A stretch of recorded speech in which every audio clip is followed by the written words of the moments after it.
Welcome to Om Times TV, a division of Om Times Media and Broadcasting.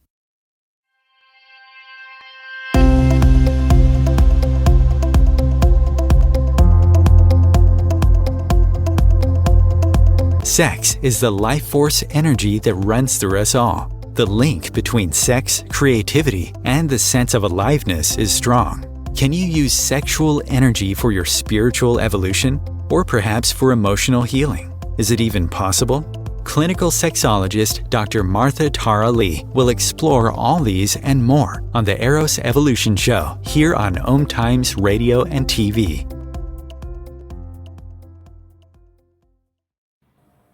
Hello, and welcome to Eros Evolution. I'm with Cindy Gallop, and she's wearing this T-shirt, MakeLoveNotPorn.com. So yes, let me read the show introduction. So today I'll be talking to the founder and CEO of MakeLoveNotPorn, pro-sex, pro-porn, pro-knowing the difference. She'll be talking about her Asian background, her mission to change the world through sex, the challenges she faced, and why she feels it's so critical that the whole of Asia should make Asian love not porn hashtag. So more about Cindy Gallop. She's half Chinese, grew up in Brunei and spent 37 years working in brand building, marketing, and advertising. She's the founder and CEO of MakeLoveNotPorn, which was launched at TED 2009, pro-sex, pro-porn, pro-knowing the difference. So in 2013, she turned Make Love Not Porn into the world's first user-generated, human-created social sex video sharing platform, socializing and normalizing sex in order to make it easier to talk about and to promote consent communication, good sexual values, and good sexual behavior. Make Love Not Porn's mission is to end rape culture by spearheading the social sex revolution.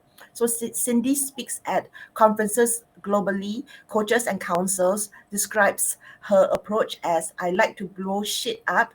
I'm the Michael Bay of business. So you can follow her on Twitter at Cindy Gallop, and also on Instagram, Cindy Gallop, Twitter, Cindy Gallop, and also Facebook, Cindy.Gallop.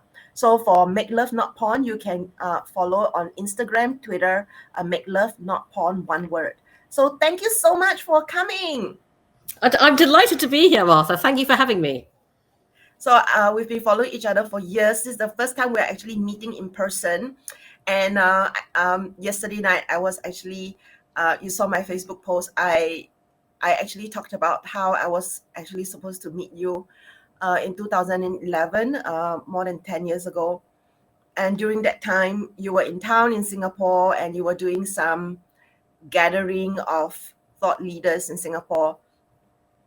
And I was told that I must meet you, but I couldn't find the energy to meet you because my marriage was breaking down. I was depressed. I was psychologically abused. And I just didn't have the energy. So ever since then, whenever your name came up on social media, I will always think of that time when I was supposed to meet you, and we never did. And it was even sadder when I realized, you're half Chinese, so you do know a lot of the things that I go through. And even though you've been supporting me from afar and sometimes periodically post comments in support, it actually meant so much to me. Because, in these last 13 years that I've been doing this, there were many, many times I wanted to quit, right? Anyway. I can totally believe it. And your words really move me, Martha. Thank you. I really appreciate hearing that. So yeah, it really helps. So anyway, I'm sorry, this is a little bit all over the place. So tell us about how I know originally it was MakeLoveNotPorn.com and now it's MakeLoveNotPorn.tv. So what is the difference between the two? Sure. And actually, if you go to MakeLoveNotPorn.com, that will take you to MakeLoveNotPorn.tv. Linked, right? Got it. We feature the .com because it's easier for people to remember. But the reason for the difference is that when I launched Make Love Not Porn in 2009, how Make Love Not Porn has developed is a complete accident because I didn't set out to create what Make Love Not Porn now is. So, and for the benefit of our listeners and viewers, what happened was I date younger men. And actually, especially for an Asian audience, I want to contextualize that because I am somebody who has never wanted to be married. I have never wanted children. I adore being single. I don't even want to be in a relationship. I cannot wait to die alone. And I date younger men casually and recreationally for sex. And I'm deliberately very public about all of that because we don't have enough role models in our society, for women and for men, by the way, that demonstrate you can live your life very differently to the way that society expects you to and still be amazingly happy. And I'm one of the happiest people I know. And by the way, my Chinese mother has just about come to accept this. So there I was dating younger men 14, 15 years ago, which is when I began realizing through having sex with younger men that I was encountering an issue that honestly would never have crossed my mind if I had not encountered it very intimately and personally. I realized I was experiencing what happens when two things converge. And I stress the dual convergence, Martha, because most people think it's only one thing. I realized I was experiencing what happens when today's total freedom of access to hardcore porn online meets our society's equally total reluctance to talk openly and honestly about sex. When those two things converge, porn becomes sex education by default in not a good way. So I found myself encountering a number of sexual behavioral memes in bed. I went, whoa, I know where that behavior is coming from. I thought, gosh, if I'm experiencing this, other people must be as well. I didn't know that because 14, 15 years ago, nobody talked about this. Nobody was writing about it. This was me in isolation as a naturally action-oriented person going, I'm going to do something about this. So 13 years ago now, I put up on no money a tiny clunky website at MakeLoveNotPorn.com that in its original version was just words. The construct was porn world versus real world. Here's what happens in the porn world. Here's what really happens in the real world. I launched it at TED. I became the only TED speaker to say the words "come on my face" on the TED stage 6 times. The talk went viral as a result, and it drove this extraordinary global response to my tiny website that I had never anticipated. Thousands of people wrote to me from every single country in the world, all over Asia, by the way, pouring their hearts out. And by the way, everybody, young and old, male and female, straight and gay. And I realized I'd uncovered a huge global social issue. And so that was the point at which I went, oh my God, I now have a responsibility. I have to take Make Love Not Porn forwards in a way that will make it much more far-reaching, helpful, and effective. And so that's why I turned into a business. And I bought the URL MakeLoveNotPorn.tv to differentiate. I originally left the original little .com site up. Subsequently, we merged the slides from that original site onto the homepage of MakeLoveNotPorn.tv. And so now MakeLoveNotPorn.com sends you to MakeLoveNotPorn.tv. But that's why we have 2 different sites. The first one was just, as I said, a little public service announcement. And the second one is a user-generated, human-curated video sharing platform, and that's why I bought the .tv domain. Yeah, so I went to your website, of course, and it's so intriguing, but there's no preview, right? So of course we don't want it to be so explicit. So what can people expect once they open an account? Sure. So and I will just explain to our audience why I concepted and built MakeLoveNotPorn.tv, because I always emphasize that Make Love Not Porn is not anti-porn because the issue isn't porn. The issue is that we don't talk about sex in the real world. If we did, amongst a whole host of benefits, people would then be able to bring a real world mindset to the viewing of what is simply performative produced entertainment. So that is why our tagline is pro-sex, pro-porn, pro-knowing the difference.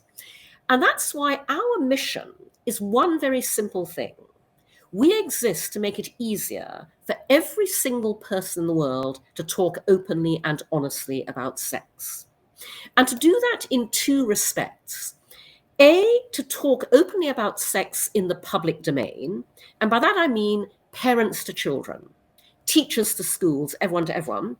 But B, and even more importantly, to talk about sex openly and honestly, privately, in your intimate relationships. And the reason that's so key is because we don't talk about sex, it is an area of rampant insecurity for every single one of us. We all get vulnerable when we get naked. Sexual egos are very fragile. People therefore find it bizarrely difficult to talk about sex with the people they're actually having it with while they're actually having it. Because in that situation, you are terrified that if you say anything at all about what is happening, if you comment on the action anyway at all, you will potentially hurt the other person's feelings, you'll put them off you, you will derail the encounter, you'll potentially derail the entire relationship, but at the same time, you want to please your partner. You want to make them happy. Everybody wants to be good in bed. Nobody knows exactly what that means. And so you will seize your cues on how to do that from anywhere you can.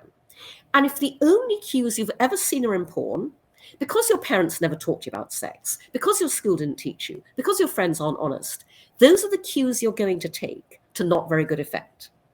And so given this mission of talk about it, I decided very simply to take every dynamic in social media and apply them to this one area no other social network or platform will allow in order to socialize sex and to make real world sex and talking about it socially acceptable and therefore ultimately just as socially shareable as anything else we share on Facebook, Tumblr, Twitter, Instagram.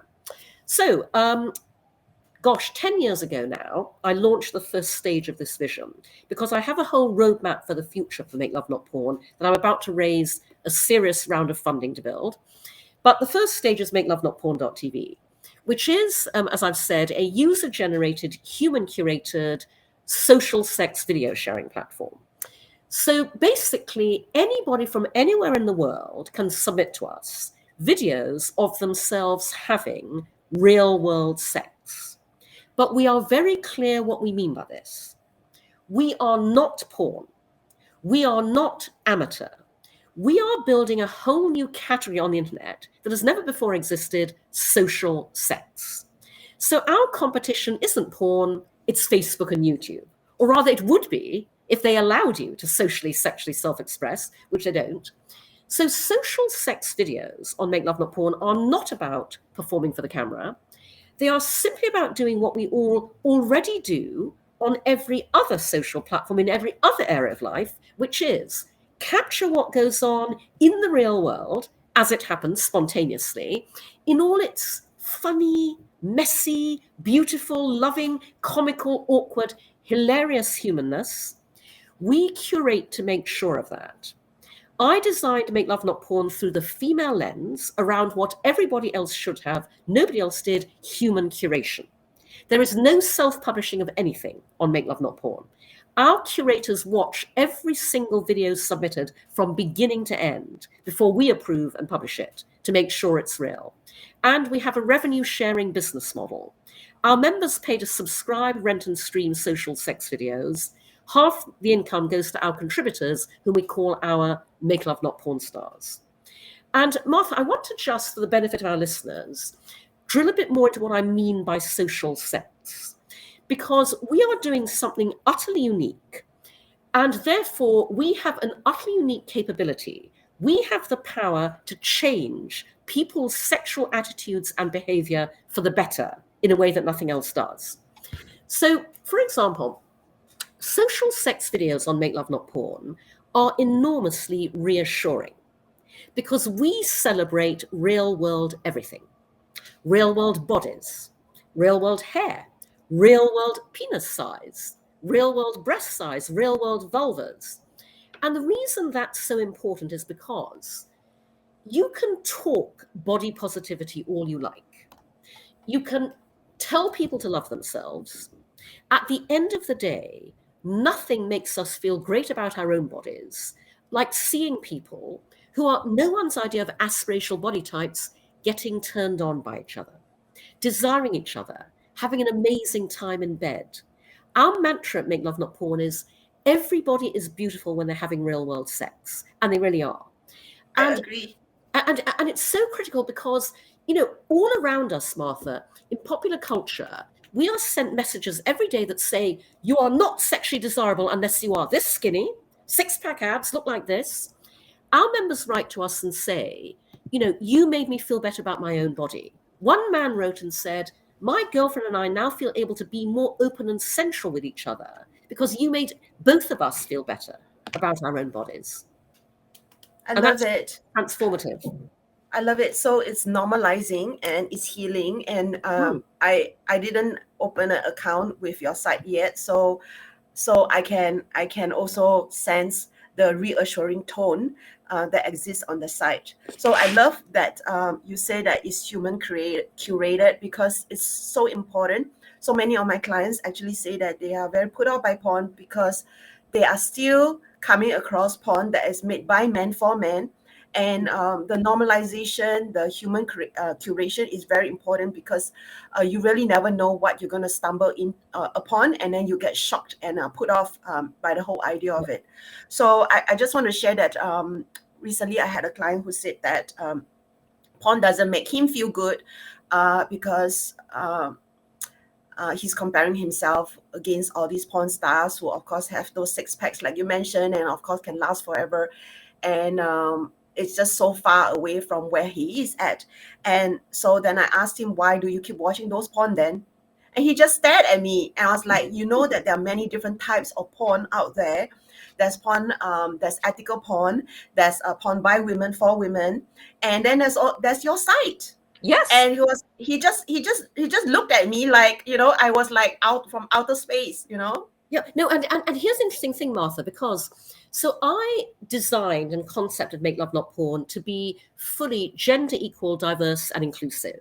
We are for women, men, trans, non-binary, all of whom are represented in our contributors, our Make Love Not Porn stars. But I have to tell you, Make Love Not Porn is especially a revelation for men. Our members write to us every day telling us how much we've changed their lives. We probably get more emails from men because than women or anybody else, because Make Love Not Porn offers men something utterly unique that they will not find anywhere else on the internet, which is a space where they can see men being, and they can be themselves open, vulnerable, and emotional around sex. Men write to me. One of the things I hear very often from men is, after I watched my first video on Make Love Not Porn, I cried, because they've never seen the emotion. Okay, and that's another very important thing about what we do, Martha. So at Make Love Not Porn, we celebrate real world emotion, love, intimacy, feelings. And the reason that's crucial is because all around us in popular culture, again, on movies, TV, Netflix, we see many creative narratives and expressions of relationships, but we never see the actual sex. On Make Love Not Porn, you see the actual sex, but you also see the relationships. Because in our videos, those two things are indivisible. And when I say that, I don't just mean that in our coupled partnered threesome videos, you see healthy dynamics within relationships, within sex. In our many solo videos, because we have many masturbation videos, men, women, trans, non-binary, you see what it's like to have a healthy relationship with yourself, with your own sexuality, your own body, your own genitals. And so, I'll give you one example. I picked up an amazing Twitter exchange recently between two men. Okay, one man had tweeted as a joke. He went, "Hi, I've got this really weird kink fetish. I want to watch porn where people are honest, loyal, loving, decent, and really nice to each other. Hit me up with your hottest links, please."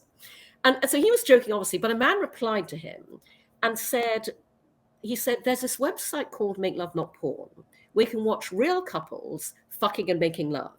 He said, I watched a video where the woman said to her man, I love you while they were making love. He said, sincerely, I cried when I heard that.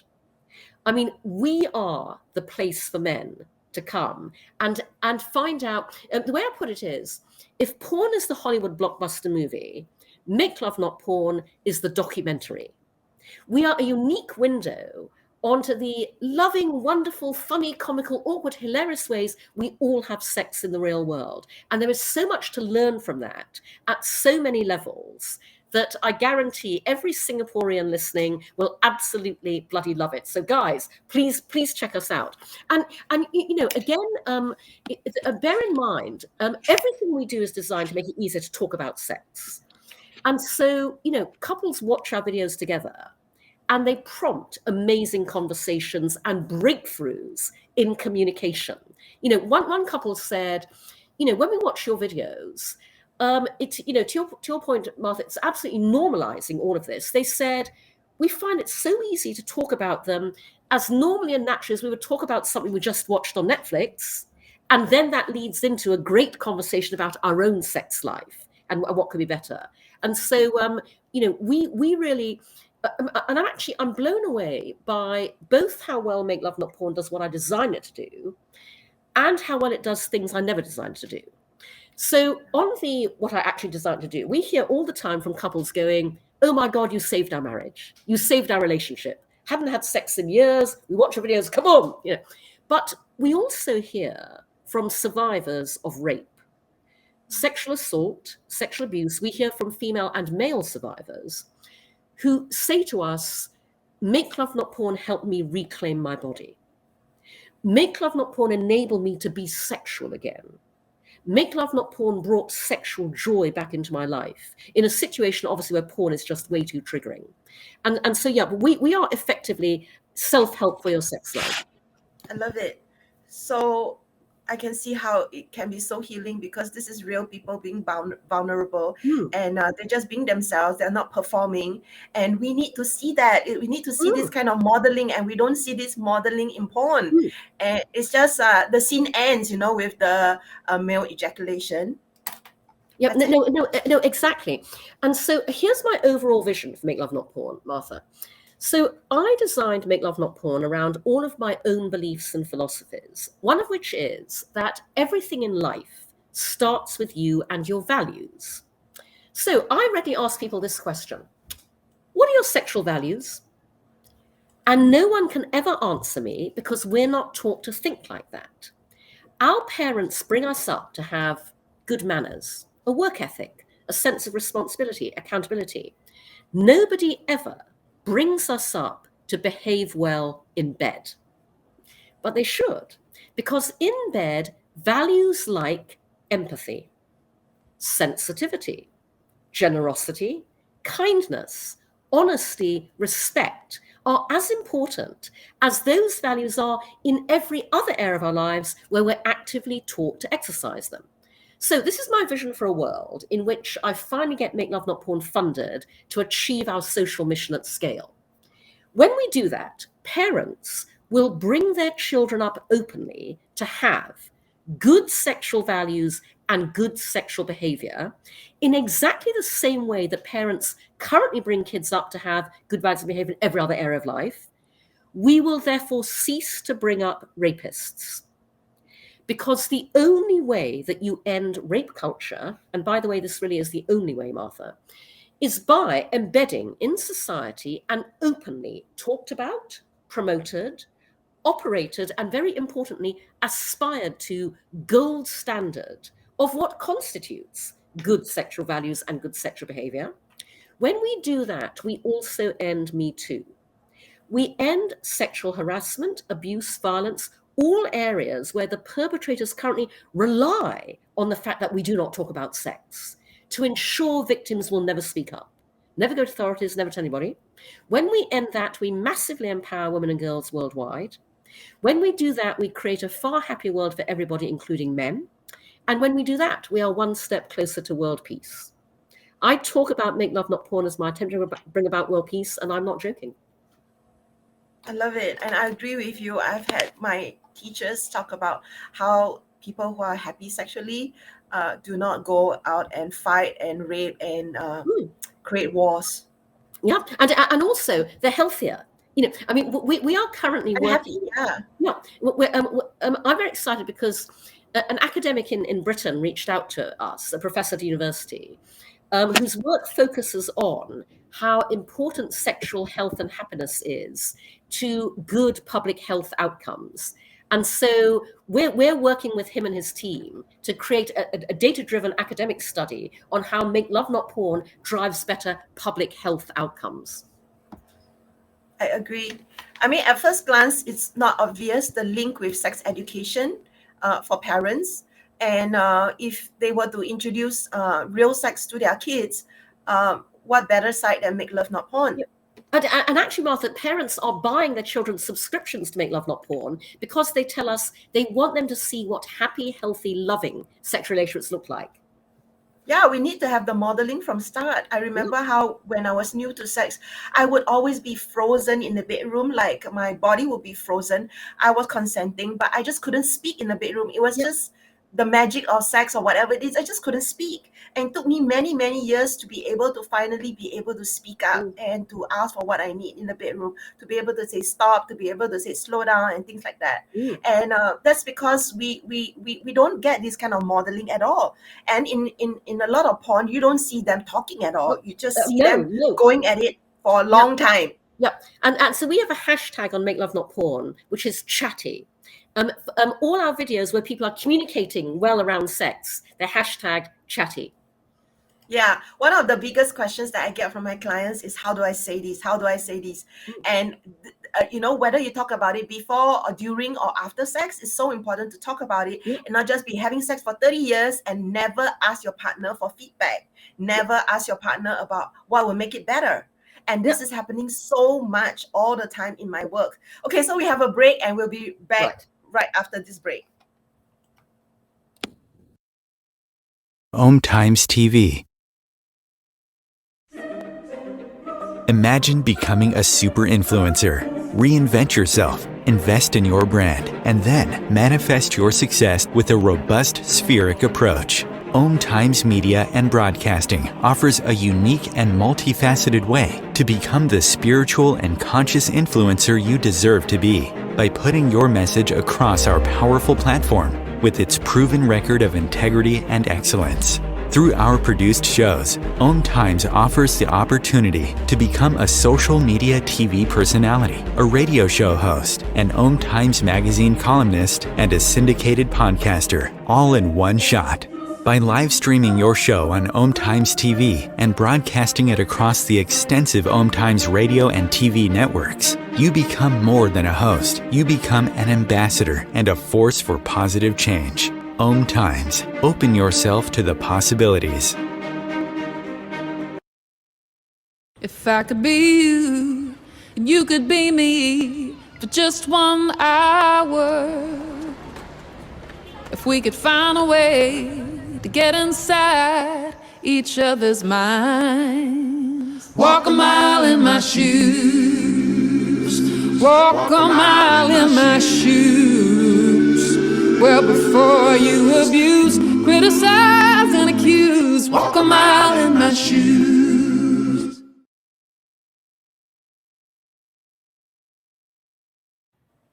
We're back with Cindy Gallop. She is the founder of MakeLoveNotPorn.tv and also a thought leader when it comes to advertising. She does coaching, consultancy. She's also an author. She really has her head in everything. And as you can tell so far, she's just so dynamic and charismatic. So I want to know about the statistics of Make Love Not Porn. I know like in 2015, there's one statistic I came across that you have 400,000 members, and China being the second country, and Australia was at third, and then it was also like kind of like blocked in Indonesia. How is the status right now? Sure. And I want to just make our audience aware of the context of my answer to that question, Martha, because the one thing I didn't realize when I embarked on this venture was that I and my tiny team would fight an enormous battle every single day to build this business. Basically because every single piece of business infrastructure other tech startups get to take for granted, we can't. The small print always says no adult content. And I know you, Martha, are very familiar with this. And what that means is, I have problems getting funded, getting banked, putting payments in place, finding the tech services I want. And one of the worst ones is that we are banned from advertising. We can't advertise anywhere. Or we can't advertise on Facebook, we can't advertise on Instagram, on Twitter, on Reddit, in traditional media. And just so our audience knows, it's not just Make Love Not Porn and sex. This is a gendered bias. Any female-led sexual health and wellness venture cannot advertise either. Menstruation ventures can't, menopause ventures can't, fertility ventures can't. In the meantime, male sexual health and wellness, erectile dysfunction solutions, absolutely fine. So bear in mind that our growth has been entirely organic. I'm going to come to how our growth has been driven because it's interesting. But so in the 10 years we've been going at Make Love Not Porn, we have had over 1 million members sign up. And they come from all around the world. We get traffic and members from 220 countries. And just so you know, without being able to promote ourselves, currently Singapore is our 33rd highest source of traffic. And because it's relevant, you might like to know that puts Singapore 2 places above Ukraine, which is our 35th highest source. Do you know, even in a war, people in Ukraine are signing up onto and watching Make Love Not Porn. So, Make Love Not War, Make Love Not Porn. I'm very happy there's that synchronicity. But obviously, we have to get Singapore up the charts, And this is the infuriating thing for me, Martha, about not being allowed to advertise. Because, as I said, our growth has been organic, and it's been driven by 2 things: media coverage and search. So with the first of those, the one benefit of being a controversial venture is that we get ongoing media coverage all around the world without doing any media or PR outreach, just as well we can't afford to, by the way. And what is interesting is that any time somebody covers us in any country around the world, that country rockets to be number 2 in traffic after the US. And if it's a big country, it becomes number 1. So, a few years ago, somebody wrote about us in Serbia, which is tiny. Okay, number 2 in traffic. That summer, we were written about in Switzerland, also minuscule, number 2 in traffic. Last year, we were written about in one of the biggest papers in newspapers in South Korea. I woke up to South Korea as our number 1 source of traffic, accounting for 56% of it. That is how much people want what we do when they find out about it. And the other interesting thing that drives our growth is search, organic search, because again, Google have banned us from buying search ads. So here's an interesting thing, and this demonstrates our potential, for investors. Every day, all around the world, people search for Make Love Not Porn without knowing that we exist. And what I mean by that is the top organic search terms that drive traffic to us are make love, not porn, real sex, not porn. Make love, not porn, when they don't know there's a company called that. One young man told me that he found us when he Googled porn that is not porn. He was so fed up with everything out there. He wanted something different. He had no idea what to look for. When you Google porn that is not porn, you find Make Love Not Porn. So, 13 years on from when I was the very first person to stand up on a stage and say, porn is becoming sex education by default. 13 years on, people need us and they know they need us. And obviously, as you and I and all our listeners know, that is especially true in Asia. I love it. So I was actually thinking, is it a bad branding advertising idea to include the word porn in your website? And you have really answered the question of how actually it has actually been an advantage, because it became an organic search term, because of course it's also in your domain, it's your branding, it's your company name, and that's fantastic. So I was really surprised that it has hit 1 million since 2015, which has been of course many years, and I'm so glad that the website is doing so well. So I do have some questions around the website. So I think it's pretty obvious from what you're telling me how it is different from OnlyFans, which started in 2016. So I'm not sure whether you're familiar with the case that's happening in Singapore, which kind of exploded this year, about this influencer called Titus, and he's 22. So he has this account on OnlyFans, and there are actually about 100 people in Singapore who has OnlyFans creator. And so what happened is he's earning like $30,000 a month, and because he's loud and boisterous and all that, so just like the Singapore government started to go after him. So the government always likes to make an example of certain people. And so what happened was, because it is actually illegal in Singapore to transmit any obscene, so-called obscene materials by electronic means, to take part in or receive profits from any business where such materials are transmitted. So what this means is it's actually illegal, technically, to even send a nude photo of yourself, even if it's consensual in Singapore. So that's yeah. Anyway. So Martha, my response to that, and honestly, I've been saying this for 13 years, okay? The answer to everything that worries people about porn, about sex, is not to shut down, censor, clamp down, block, repress. It is instead to open up. Open up the dialogue around all of this in an educational way.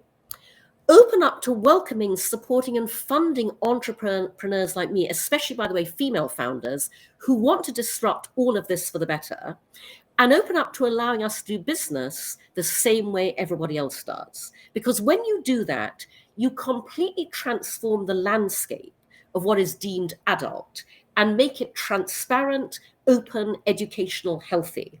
I like to repurpose in this context Wayne LaPierre of the NRA's, the National Rifle Association over here in America, his infamous gun control quote. The only thing that stops a bad guy with a business is a good guy with a better business. And that's what I'm doing. I love what you're saying. Yeah, so you are right. This is the climate of how Singapore is like. In Singapore, watching porn online is not illegal. It is illegal when you download it. So everybody can go ahead and subscribe to Make Love Not Porn, because watching it online is not illegal, and you are not transmitting it, you are not sharing it, you're just watching it for your own personal purposes, exactly. And you're not keeping it, you're not downloading it. In Singapore, it's a lot of contradictions. Sex work is not illegal. I was sorry to interrupt, Martha, but I just want to go ahead. That, because other people have said this to me. The Singapore government should be funding Make Love Not Porn. And the reason it should be funding Make Love Not Porn is because, first of all, we celebrate love, okay? And I know the Singapore government wants Singaporeans to fall in love, because the Singapore government wants many more Singaporeans to get married and have children, okay? So when they do, we are their guide to a happy, healthy, loving sex life. We are literally sex education through real-world demonstration. We are how you encourage people to have lots more sex and therefore lots more babies. And when you have people who are having a wonderful, happy, healthy, fulfilling sex life, they have a wonderful, loving, happy, healthy, fulfilled relationship, and you have a wonderful, happy, healthy, loving, fulfilled society. It's why I say that Make Love Not Porn operates in the single biggest market of them all. Not sex, not porn, the market of human happiness. Yeah, I agree with you. However, there's so much censorship around it. And it's also historical, it's cultural, it's religion. And I wish things were open up more, but it's so hard. Do you know, Martha, and this is something I've learned in my 13 years working on Make Love Not Porn. It is all about the person who gets it. Okay.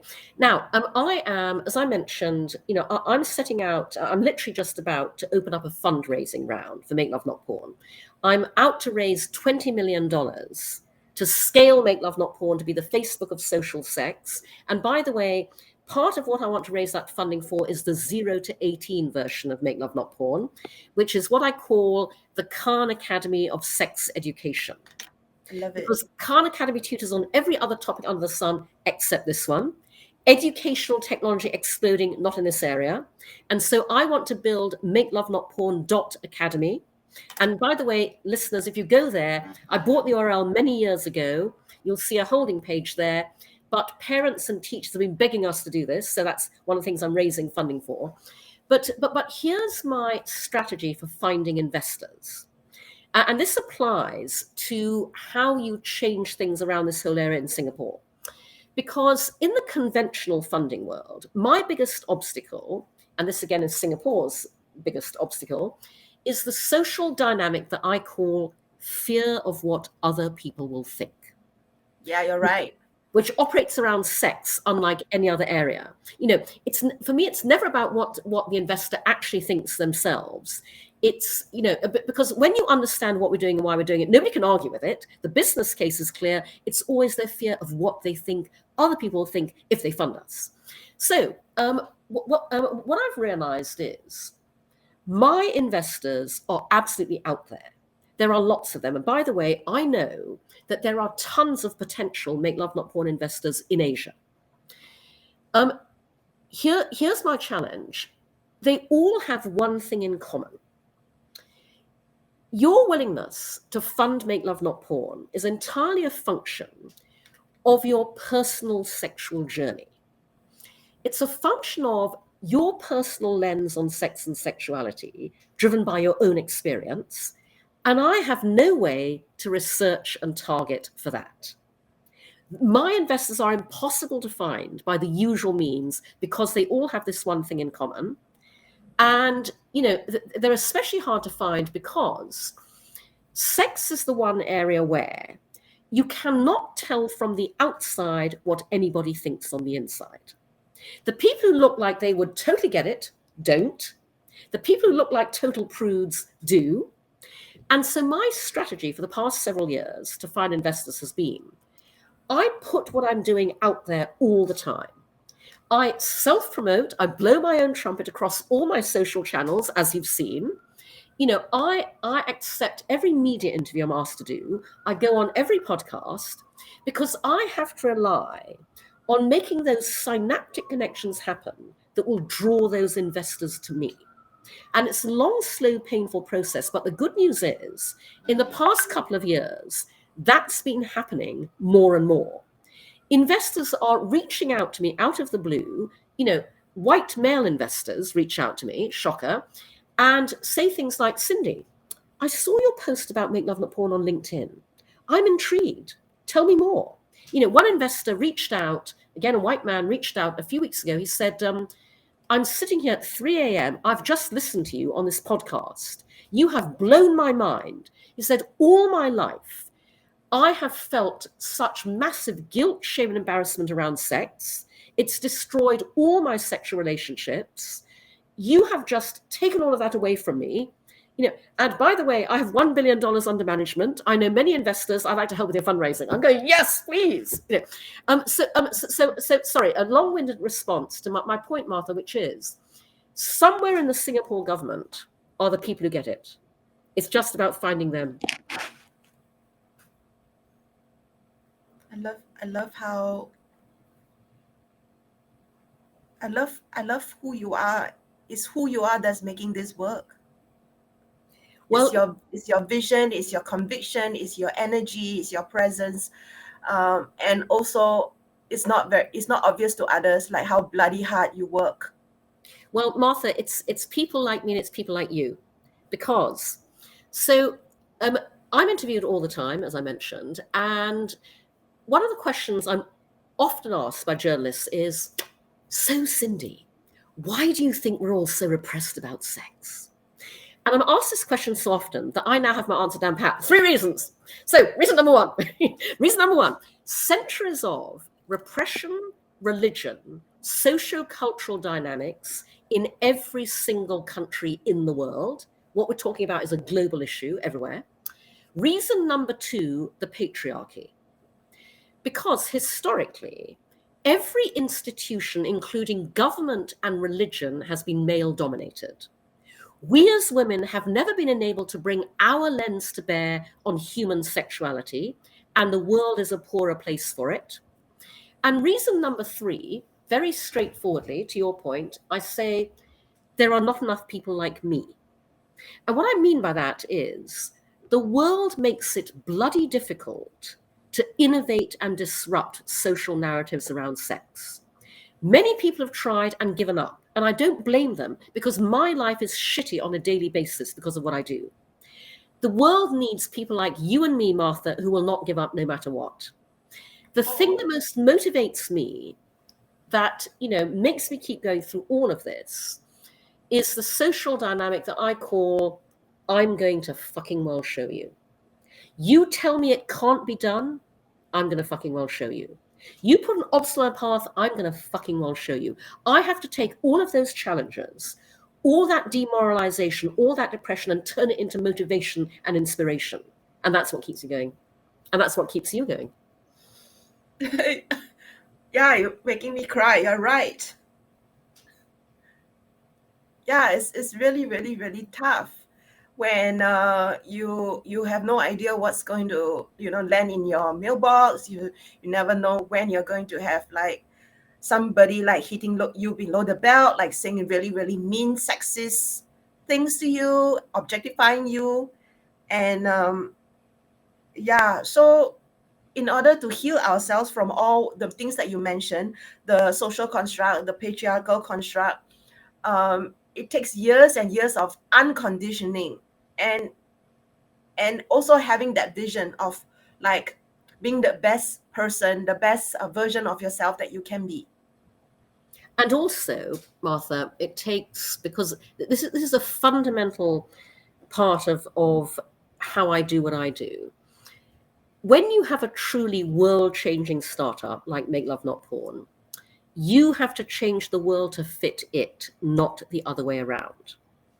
And so I've spent the past 13 years parallel pathing two things: working to build Make Love Not Porn and working to change the cultural context around it. Because I have to break down the business barriers in my own path. I have to blaze my own trail if I want to scale Make Love Not Porn to be the billion-dollar venture I know it can be. And so I really encourage every female founder battling in the same way, whether in the area we work in or beyond it. You have to change the world to fit you, not the other way around. And the good news is, after 13 years of doing this, I'm bloody exhausted, but I'm seeing the results. And so here's another question journalists ask me all the time. They go, so Cindy, when do you think all of this will change? When do you think we'll be less repressed? And I say to them, I'm sorry, but you've asked that question in completely the wrong way, because you have asked that question in the passive tense. All of this changes when you and I and everyone else make it change, and I don't wait for things to change, I make them change.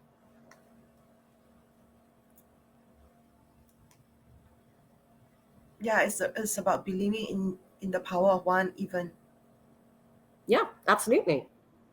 Because every day it's so easy to get disempowered, to play victim, to feel like what I think, what I have to say, what I feel doesn't make a difference, and that's when we lose our power. Yep, and it absolutely makes a difference. One of my philosophies is micro actions. I'm really big on micro actions, which are small, simple, easy to do actions. So easy to do, why don't we do them? Because every single one of us, every day, taking micro actions to change what we want to see change cumulatively adds up at scale to enormous impact.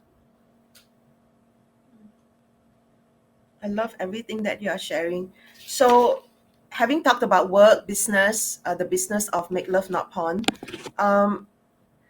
I just want to say that actually, you've been doing this for 13 years, and I've also been doing this for 13 years. And at any point, did you actually feel like giving up? Oh my God, all the time. I know. But honestly, I mean, obviously I've thought of that, but quite frankly, the other thing that keeps me going is, as I said, every day, the emails we get to Make Love Not Porn, the comments on our videos, we are changing people's lives, and I cannot let them down. And also, I know the potential Make Love Not Porn has. The only reason, that vision I talked to you about has not been realized is one thing and one thing only: lack of access to funding, lack of access to capital. That's my only problem. Money overcomes all of those barriers. If I could have raised the same kind of money as Facebook 13 years ago, we would be well on our way to ending rape culture globally. And by the way, just for our audience, Make Love Not Porn's ultimate mission is to end rape culture. And we do that by doing something incredibly simple that nevertheless nobody else on the internet is doing. We end rape culture by showing you how wonderful great consensual communicative sex is in the real world. Our social sex videos role model good sexual values and good sexual behavior. And this is the very important part, we make all of that aspirational versus what you see in porn and popular culture. That's it. That's the solution. For 13 years, I've not been able to find the investors who'll put up the money to make that happen. But I'm really optimistic now that our time has come. And so, as I say, about to set out to raise $20 million. And by the way, listeners, anybody out there in Singapore, I would love Singaporean investors. I'd love investors from anywhere in Asia, quite frankly. So anybody you know, hook a sister up. Cindy at MakeLoveNotPorn.com. Yes, I love it. And they can also contact you on cindygallop.com if they wish to engage you as a thought leader. And this podcast is also going around the world.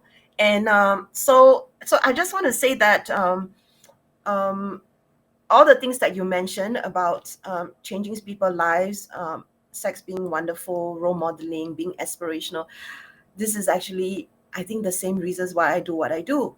I keep going because beyond the trolls and people who harass me and make fun of me and sexualize me, objectify me, is also the people that I do get to see transform in front of my eyes, who I get to support, who have the flicker of hope in their relationship, who develop sexual confidence through developing sexual skills. So we are actually doing the same kind of work, but in a different way. Like I work with people individually, and then you have this site that is able to touch millions of lives. Absolutely. And so yeah, and I really would love for you not to give up. Oh yeah, no. I'm not going to give up. I'm absolutely not going to give up. And by the way, again, given my background, Martha, especially because Asia needs what we're both doing so badly. I know that very, very well indeed.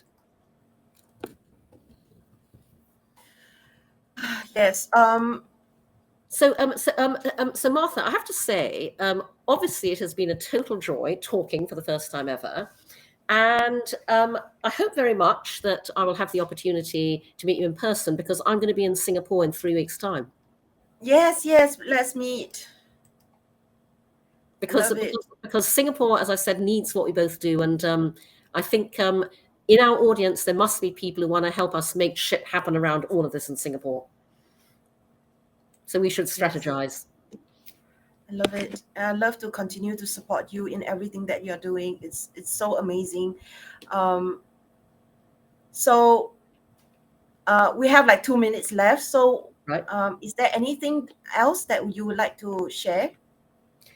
I think just honestly, everybody who is listening to this conversation, the message that Martha and I are completely aligned on is, and incidentally, you heard me say earlier that Make Love Not Porn is an accident.